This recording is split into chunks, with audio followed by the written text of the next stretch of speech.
तो मान लीजिए कि दो लोग हैं। उन्होंने मिलकर शहर की एक बहुत पुरानी और खतरनाक इमारत को गिराने का ठेका लिया है। दिलचस्प है। तो धमाके के बाद दोनों का अगला कदम क्या होगा, ये तो पहले से तय माना जाता है ना।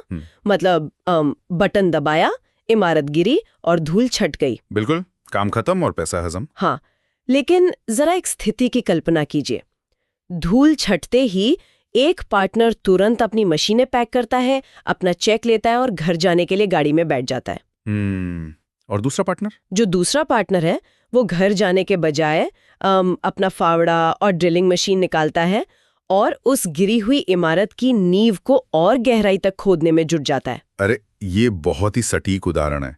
मतलब दोनों ने मिलकर धमाके का बटन तो एक साथ दबाया, मिशन भी पूरी तरह सफल रहा, लेकिन उस खाली पड़ी जमीन का अब आगे क्या करना है, इसे लेकर दोनों की सोच जमीन आसमान जितनी अलग है। बिल्कुल। एक को लगता है कि जिस काम के लिए वो आए थे वो खत्म हो गया है, जबकि दूसरे को लगता है कि असली खतरा तो जमीन के नीचे की उन दरारों में है जिन्हें भरना भी बाकी है। सही बात है। और यही वो स्थिति है जिसे आज हमें गहराई से समझना है। हाँ। हमारे पास जो आज डेटा और रिपोर्ट्स आई हैं वो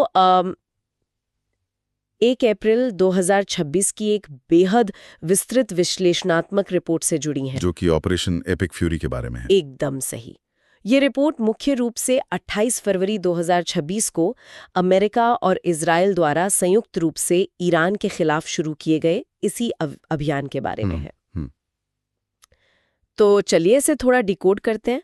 हमारा आज का मुख्य उद्देश्य यह समझना है कि कैसे एक ही सैन्य अभियान में इतनी भारी सफलता मिलने के बावजूद अमेरिका और इजराइल के रणनीतिक लक्ष्य अब पूरी तरह से अलग दिशाओं में भाग रहे हैं। बिल्कुल सही कहा आपने। इसे एक ऐसे स्टार्टअप की तरह भी देखा जा सकता है जिसे दो पार्टनर्स ने बड़ी मेहनत से शुरू किया। हाँ। स्टार्टअप वाला उदाहरण भी यहाँ फिट बैठता है ना?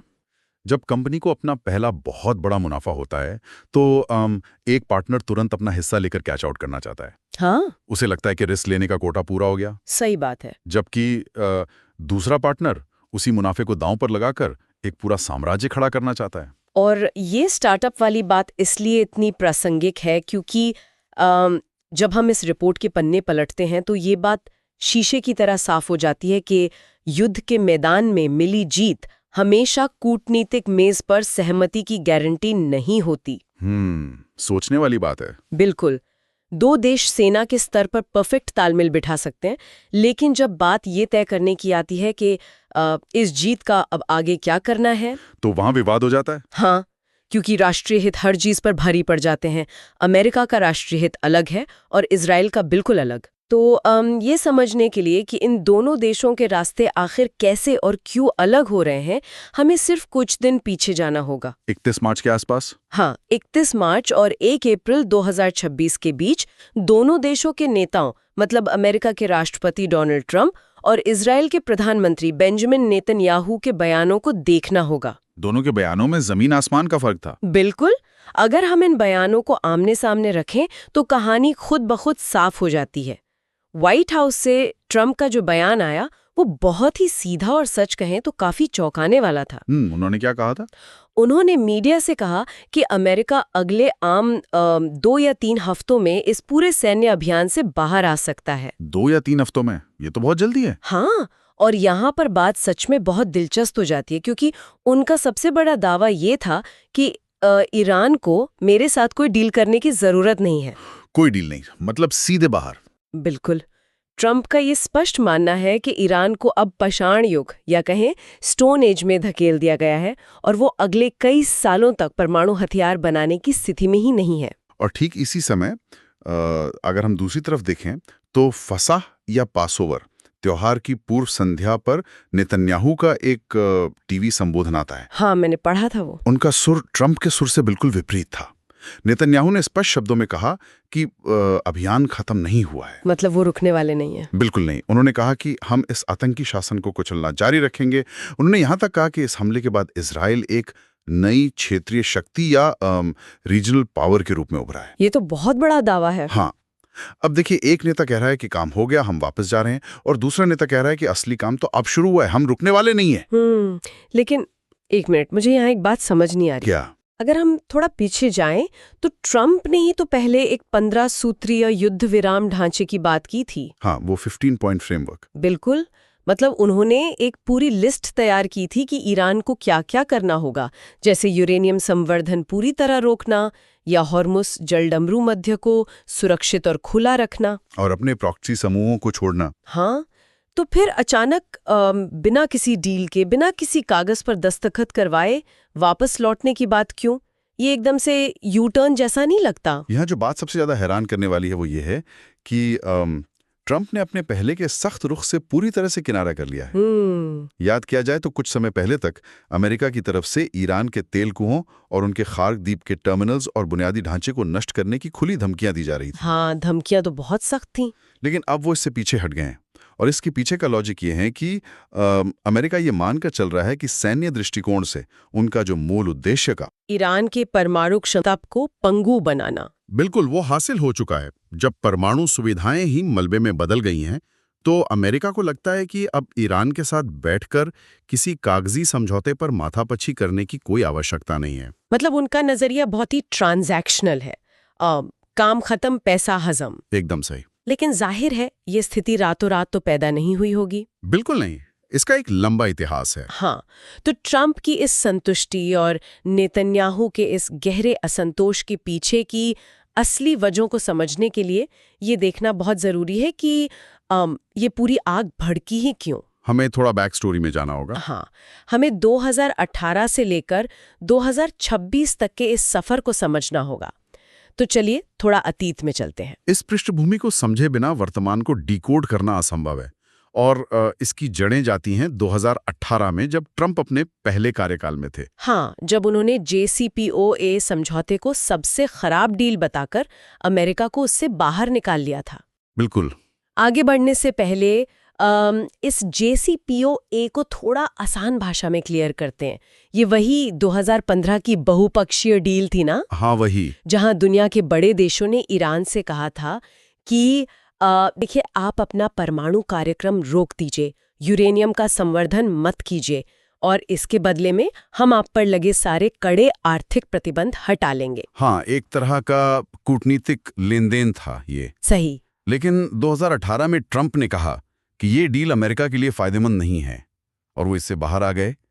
इसके बाद अमेरिका ने ईरान पर अधिकतम दबाव या मैक्सिमम प्रेशर की नीति लागू कर दी। Maximum pressure? हाँ, इसका सीधा मतलब था कि ईरान की अर्थव्यवस्था का पूरी तरह गला घोट देना ताकि वे घुटनों पर आ जाएं। लेकिन हकीकत में इसका नतीजा क्या हुआ? क्या ईरान घुटनों पर आया? रिपोर्ट के मुताबिक ईरान ने इसके जवाब में हार मानने के बजाय अपना यूरेनियम संवर्धन और तेज कर दिया। बिल्कुल उल्टा असर हुआ।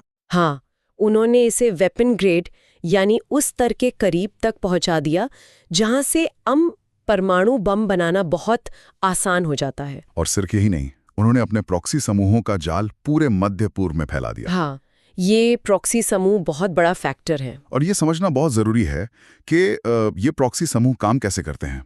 हिजबुल्लाह, हमास और हूती ये कोई आम विद्रोही गुट नहीं है। नहीं, बिल्कुल नहीं। ईरान इन्हें बाकायदा पैसे, हथियार और ट्रेनिंग देता है। यह ईरान की एक बहुत ही सोची समझी रणनीति है। मतलब खुद सीधे युद्ध में नहीं उतरना है। एकदम सही। वो सीधे तौर पे युद्ध लड़ने के बजाय इन समूहों का इस्तेमाल करता है ताकि दुश्मन को उलझाए रखे और खुद सीधा निशाना बनने से बच जाए। इसी को शायद रिपोर्ट में रिंग ऑफ फायर कहा गया है ना? वह बिल्कुल वही। सही कहा। और फिर जब 2024 में ट्रंप दोबारा राष्ट्रपति चुनाव जीते तो उन्होंने स्थिति को संभालने के लिए 2025 में ओमान की मध्यस्थता से एक नई कूटनीतिक बातचीत की कोशिश की। हाँ, एक आखिरी कोशिश। उन्होंने एक अल्टीमेटम दिया 60 दिनों की डेडलाइन का, जिसमें ईरान से कहा गया कि अपनी परमाणु हथियार क्षमता को शून्य करो और इन प्रॉक्सी समूहों पर लगाम लगाओ। लेकिन जैसा कि हम जानते हैं वो प्रयास पूरी तरह विफल रहा। और उसी विफलता ने इस बड़े सैन्य टकराव की नींव रखी। बातचीत फेल होने के बाद जून 2025 में इजराइल ने कुछ हमले किए और फिर अमेरिका ने ऑपरेशन मिडनाइट हैमर चलाया। हाँ, इस ऑपरेशन ने ईरान के कार्यक्रम को पीछे तो धकेला, लेकिन उसे पूरी तरह से खत्म नहीं कर पाया। खतरा अब भी बना हुआ था और फिर आता है 28 फरवरी 2026 का वो दिन जिसने पूरे मध्य पूर्व का नक्शा हिलाकर रख दिया। इस दिन शुरुआत हुई ऑपरेशन एपिक फ्यूरी की। और ये शुरुआत कितनी भयानक थी इसका अंदाजा इस रिपोर्ट में दिए गए एक आंकड़े से लगाया जा सकता है। वो आंकड़ा सच में डराने वाला है। बिल्कुल। पहले 12 घंटों के अंदर ही जरा ध्यान देने वाली बात है ये, पहले 12 घंटों में लगभग 900 समन्वित हमले किए गए। बाप रे, 900 स्ट्राइक्स। हाँ, 900। ये कल्पना से परे हैं। ये कोई साधारण सीमा पार की गोलाबारी नहीं थी। ये एक ऐसा प्रहार था जिसका उद्देश्य सब कुछ मटियामेट कर देना था। ये सच में अभूतपूर्व और ऐतिहासिक सैन्य प्रहार था। इन हमलों की सटीकता और तीव्रता का अंदाजा इसी बात से लगाया जा सकता है कि इसमें ईरान के supreme leader Ayatollah Ali Khamenei की मौत हो गई। ये तो ईरान के लिए बहुत बड़ा झटका रहा होगा। बहुत ही बड़ा मनोवैज्ञानिक और रणनीतिक झटका था ये। इसके साथ ही ईरान की सैन्य और परमाणु संरचना को ऐसी भारी तबाही का सामना करना पड़ा जिसे ठीक होने में शायद दशकों लग जाएं। लेकिन ईरान शांत तो नहीं बैठा होगा? बिल्कुल नहीं। ये भी ध्यान देने वाली बात है कि ईरान ने भी पलटवार किया और अपनी मिसाइलों व ड्रोन से पूरे क्षेत्र में अमेरिकी और इजरायली ठिकानों को निशाना बनाया। और यही वो मोड़ है जहां से कहानी एक नया रूप लेती है। युद्ध के मैदान में मिली इस भारी सफलता ने दरअसल दोनों देशों मतलब अमेरिका और इजराइल के इस युद्ध में उतरने के जो मूल और बुनियादी कारण थे उनके बीच की खाई को पूरी तरह से उजागर कर दिया है। हाँ, मोटिवेशंस बिल्कुल अलग थे दोनों के। इसे ही रिपोर्ट में अमेरिका फर्स्ट बनाम अस्तित्व का संकट कहा गया है। अगर हम ट्रंप की प्राथमिकताओं की बात करें तो ये पूरी तरह से उनके अमेरिका फर्स्ट सिद्धांत पर आधारित है। बिल्कुल, ट्रंप की प्राथमिकता घरेलू राजनीति है। हाँ, उनके लिए इस समय एक लंबे युद्ध का सीधा मतलब है अमेरिका के अंदर गैस और तेल की कीमतों में बेतहाशा उछाल आना। और कोई भी अमेरिकी राष्ट्रपति चुनाव जीतने के तुरंत बाद मध्य पूर्व के दलदल में वापस फंसना नहीं चाहता। अमेरिका ये बहुत अच्छी तरह से जानता है कि मध्य पूर्व में युद्ध लड़ना कितना महंगा और लंबा सौदा होता है। बिल्कुल सही। और यही कारण है कि अमेरिका का अपने यूरोपीय सहयोगियों के साथ भी टकराव हो रहा है। ट्रंप ने ब्रिटेन और यूरोप को बहुत ही दो टूक शब्दों में कह दिया है कि जाओ अपना तेल खुद लेकर आओ। मतलब अमेरिका अब किसी की जिम्मेदारी नहीं लेगा। हाँ, अमेरिका वैश्विक पुलिसमैन की भूमिका निभाने के मूड में नहीं है। और यहाँ एक और बहुत दिलचस्प बात हुई है। क्या? अमेरिकी उपराष्ट्रपति जेडी वेंस ने इजराइल के प्रधानमंत्री नेतन्याहू को सार्वजनिक रूप से फटकार लगाई है। वेंस ने कहा कि नेतन्याहू ने ईरान में सत्ता परिवर्तन या रिजीम चेंज की आसानी को बहुत बढ़ा चढ़ाकर पेश किया था। ये बहुत अहम बिंदु है। मतलब अमेरिका कह रहा है कि किसी देश की इमारतों और परमाणु केंद्रों को बम से उड़ाना एक बात है, लेकिन वहां की पूरी सत्ता को उखाड़ फेंकना और नई सरकार बनाना बिल्कुल अलग और बहुत मुश्किल काम है। एकदम सही। सत्ता परिवर्तन का मतलब सिर्फ एक नेता को हटाना नहीं होता। वो ईरान में इस्लामिक रिवॉल्यूशनरी गार्ड कॉर्प्स का एक बहुत गहरा नेटवर्क है। वहां का भूगोल बहुत जटिल है। और अमेरिका पहले भी इराक और अफगानिस्तान में ये सब झेल चुका है। हाँ, बिल्कुल। अमेरिका अपने अनुभवों से सीख चुका है कि नेशन बिल्डिंग या राष्ट्र निर्माण के चक्कर में पड़ने का अंजाम क्या होता है। इसलिए अमेरिका वहां शासन बदलने के किसी लंबे प्रोजेक्ट में नहीं पड़ना चाहता। लेकिन दूसरी ओर नेतन्याहू और इजराइल की हकीकत बिल्कुल अलग है। उनके लिए ये युद्ध कोई आर्थिक सौदा नहीं है। बिल्कुल नहीं। ये गैस की कीमतों या अमेरिका फर्स्ट का मसला नहीं है। इजराइल के लिए ईरान एक ऐसा दुश्मन है जो कभी नहीं बदलेगा। ये उनके लिए अस्तित्व का संकट या एग्जिस्टेंशियल थ्रेट है। हाँ, ईरान का मुख्य घोषित लक्ष्य ही इजराइल को खत्म करना रहा है। सही। तो और यही कारण है कि इजराइल केवल ईरान के अंदर ही सीमित नहीं है। वे लेबनान में हिजबुल्ला जैसे प्रॉक्सी समूहों पर भी अपने हमले लगातार और भी तेज कर रहे हैं, क्योंकि उन्हें लगता है कि खतरा भी टला नहीं है। बिल्कुल। इजराइल का तर्क बहुत सीधा है। जब तक ईरान में पूरी तरह से सत्ता परिवर्तन नहीं हो जाता तब तक ये खतरा सिर्फ दबा है, खत्म नहीं हुआ है। तो इन सब का आखिर मतलब क्या है? अगर इसे एक एनालॉजी या उदाहरण से समझे तो ट्रंप इस पूरे ऑपरेशन एपिक फ्यूरी को एक सर्जिकल स्ट्राइक की तरह देख रहे हैं। Surgical strike. मान लीजिए शरीर में कैंसर का ट्यूमर था, अमेरिका ने सर्जरी की, ट्यूमर के उस बड़े हिस्से को काटकर निकाल दिया और अब उन्हें लगता है कि मरीज सुरक्षित है, काम खत्म करो और घर चलो। क्योंकि उन्हें लगता है कि वो ट्यूमर अब तुरंत कोई नुकसान नहीं पहुंचाएगा। हाँ, लेकिन नेतन्याहू इसे कीमोथेरेपी की तरह देख रहे हैं। ये तुलना बहुत सटीक है। उनका मानना है कि जब तक शरीर में कैंसर का एक भी सेल, मतलब ईरान के ये प्रॉक्सी समूह या वो चरमपंथी शासन बाकी है, तब तक इलाज बीच में नहीं रोका जा सकता। बिल्कुल। अगर आप कीमोथेरेपी बीच में छोड़ देंगे तो कैंसर वापस आएगा और वो पहले से भी ज्यादा ताकतवर होकर आएगा। अगर हम इसे व्यापक परिप्रेक्ष्य से जोड़कर देखें तो स्पष्ट होता है कि अमेरिका का फोकस सामरिक जीत यानी टैक्टिकल विन पर है। उन्होंने बुनियादी ढांचे को तोड़ा और अब वे अपने आर्थिक स्वार्थ और घरेलू राजनीति को सुरक्षित करना चाहते हैं। इसके विपरीत इजराइल लंबी अवधि की सुरक्षा की ओर देख रहा है, क्योंकि उन्हें तो वहीं रहना है। बिल्कुल। इजराइल जानता है कि आज ईरान का ढांचा कमजोर है, उनके सुप्रीम लीडर की मौत हो चुकी है। यही वो समय है जब पूरे नेटवर्क को जड़ से खत्म किया जा सकता है। सही बात है। अगर अमेरिका आज पीछे हट जाता है तो कल इजराइल को ये लड़ाई अकेले लड़नी पड़ेगी। यह स्थिति स्पष्ट रूप से अंतर्राष्ट्रीय गठबंधनों की सीमाओं को रेखांकित करती है। और ये वैचारिक दूरी, ये जो अमेरिका और इजराइल के बीच की खाई है, ये केवल उनके आपसी रिश्तों तक ही सीमित नहीं है। हाँ, इसका असर बहुत बड़ा है। इसका असर वैश्विक ऊर्जा बाजार और बाकी दुनिया की कूटनीति पर भी सीधा पड़ रहा है। अब ईरान की आंतरिक स्थिति को ही देख लीजिए। रिपोर्ट बताती है कि ईरान के जो राष्ट्रपति हैं मसूद पेजेशिकिन, वे दरअसल इस युद्ध को खत्म करने के पक्ष में हैं। अच्छा, वो शांति चाहते हैं? हाँ, वे शायद चाहते हैं कि उन्हें इस बात की गारंटी मिल जाए कि भविष्य में ऐसे हमले नहीं होंगे और वे सब कुछ रोक देंगे। लेकिन ईरान की राजनीति इतनी सीधी नहीं है ना? नहीं, बिल्कुल नहीं। राष्ट्रपति पेजेशिकियन भले ही शांति चाहते हों, लेकिन वहां जो कट्टरपंथी धड़े हैं जो सैन्य ढांचे को कंट्रोल करते हैं, वे इसका कड़ा विरोध कर रहे हैं। उनके लिए तो ये वैचारिक हार हो जाएगी। बिल्कुल। इतनी बड़ी तबाही के बाद उनके लिए हार मान लेना या घुटने टेक देना उनके वैचारिक आधार के खिलाफ है। वे किसी भी कीमत पर समझौता नहीं करना चाहते। और सिर्फ ईरान ही नहीं, इस पूरे घटनाक्रम पर दुनिया भर की प्रतिक्रिया भी बहुत बंटी हुई है। रूस और चीन, जो ईरान के पारंपरिक रूप से समर्थक माने जाते हैं, उन्होंने इन हमलों की बहुत कड़ी निंदा की है। और यूरोप की तो हालत ही खराब है। हाँ, यूरोप लगातार तनाव कम करने की अपील कर रहा है। यूरोप की चिंता बहुत जायज भी है। दुनिया की आपूर्ति श्रृंखलाएं या सप्लाई चेन्स पहले से ही नाजुक स्थिति में है और जब मध्य पूर्व में आग लगती है तो सबसे पहला असर तेल की कीमतों पर पड़ता है। हाँ, तेल की कीमतें तो लगातार अस्थिर बनी हुई है। ट्रंप भले ही दावा करें कि अमेरिका के युद्ध से हटने पर बाजार शांत हो जाएगा और तेल की कीमतें गिर जाएंगी, लेकिन बाजार को अनिश्चितता से नफरत है। बिल्कुल, बाजार को स्थिरता चाहिए। जब तक ये तय नहीं होता कि हॉर्मुज जलडमरू मध्य से गुजरने वाले तेल के जहाज सुरक्षित है या नहीं, तब तक बाजार स्थिर नहीं हो सकता। और इसी अनिश्चितता को देखते हुए इस रिपोर्ट में आगे क्या हो सकता है, इसके 4 संभावित परिदृश्यों यानी 4 सिनेरियोज की चर्चा की गई है। हाँ, ये सिनेरियोज बहुत महत्वपूर्ण है। ये समझना बहुत जरूरी है कि यहाँ से कहानी किस तरफ मोड़ ले सकती है। पहला परिदृश्य है अमेरिका के नेतृत्व में डी-एस्केलेशन या एक सीमित युद्ध विराम। इसमें क्या होगा?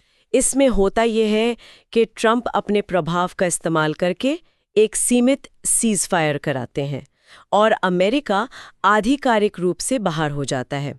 लेकिन इसमें पेच ये है कि इजराइल इस सीज फायर को पूरी तरह नहीं मानता और अपने स्तर पर ईरान के छोटे टारगेट्स पर हमले जारी रखता है।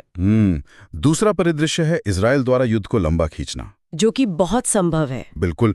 अगर नेतन्याहू तय करते हैं कि वे बड़े पैमाने पर अपना सैन्य अभियान जारी रखेंगे तो अमेरिका एक बहुत अजीब स्थिति में फंस जाएगा।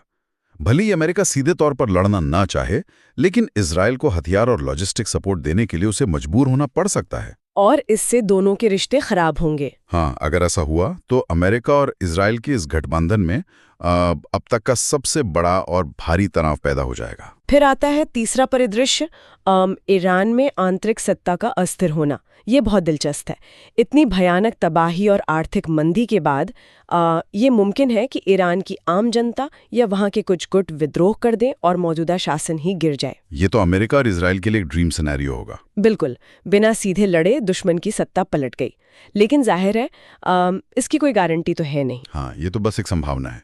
और अब आते हैं चौथे और सबसे खतरनाक परिदृश्य पर एस्केलेशन ट्रैप यानी तनाव के जाल में फंस जाना।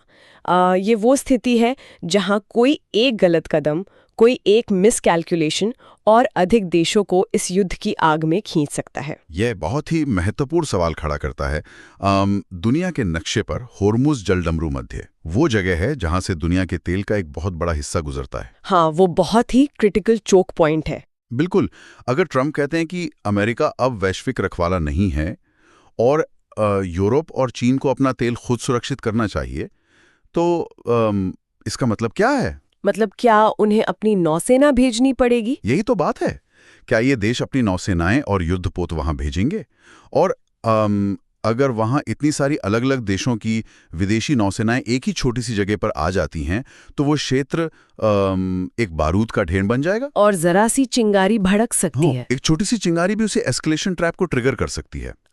ये पूरी चर्चा, ये सारा डेटा हमें एक बहुत ही स्पष्ट और अहम निष्कर्ष की तरफ ले जाता है। किसी सैन्य अभियान में सब कुछ तबाह कर देने का, दुश्मन की कमर तोड़ देने का मतलब ये बिल्कुल नहीं होता कि युद्ध के बाद दोनों सहयोगियों की राजनीतिक सोच भी एक जैसी होगी। बिल्कुल सही बात है।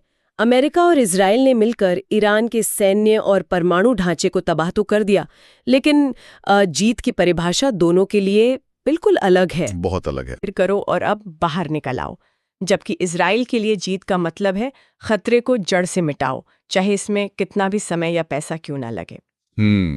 इतिहास गवाह है कि युद्ध के मैदान में हथियारों, मिसाइलों और रडार का समन्वय करना फिर भी आसान होता है, लेकिन अम युद्ध के बाद के विजन का, उस डे आफ्टर प्लान का समन्वय करना दुनिया की सबसे कठिन कूटनीतिक चुनौती होती है। हाँ, वो बहुत मुश्किल है। और अभी हम उसी कूटनीतिक चुनौती को मध्य पूर्व की धरती पर अपनी आंखों के सामने आकार लेते हुए देख रहे हैं। तो इस गहरी और विस्तृत चर्चा को खत्म करने से पहले स्रोत सामग्री के आधार पर एक विचार सोचने के लिए छोड़कर जाना चाहूंगी। एक ऐसा सवाल जिस पर शायद अभी वैश्विक मीडिया में उतनी बात नहीं हो रही है, लेकिन जो बहुत क्रिटिकल है। वो क्या है? जरा सोचिए, अगर ट्रंप वास्तव में अपनी बात पर कायम रहते हैं और अगले 2 या 3 हफ्तों में अपनी सेना वापस बुलाकर जीत का ऐलान कर देते हैं, हाँ, और उसके बाद नेतन्याहू का ईरान के खिलाफ अभियान उसी तेजी से जारी रहता है, तो क्या होगा? क्या होगा अगर इजराइल के किसी बड़े और दर्दनाक हमले के जवाब में ईरान बौखलाकर कोई ऐसा पलटवार कर दे जिससे खाड़ी देशों में मौजूद अमेरिकी संपत्तियों को सीधा खतरा पैदा हो जाए? बाप रे, ये तो बहुत ही जटिल स्थिति हो जाएगी। सोचने वाली बात यह है कि क्या अमेरिका, जिसने अभी अभी अपनी जीत का ऐलान किया है और बाहर निकलने की तैयारी कर रहा है, वो उस हमले का जवाब दिए बिना रह पाएगा? शायद नहीं। क्या अमेरिका मजबूर होकर दोबारा उसी युद्ध के दलदल में नहीं खिंच जाएगा जिससे वो इतनी जल्दी बाहर निकलना चाहता था? क्या सिर्फ ये कहकर युद्ध से बाहर आया जा सकता है कि मेरा काम हो गया, या फिर युद्ध के अपने ही कुछ नियम होते हैं जो वापस खींच लाते हैं? इसी सवाल के साथ हम आज की इस चर्चा को यहीं समाप्त करते हैं।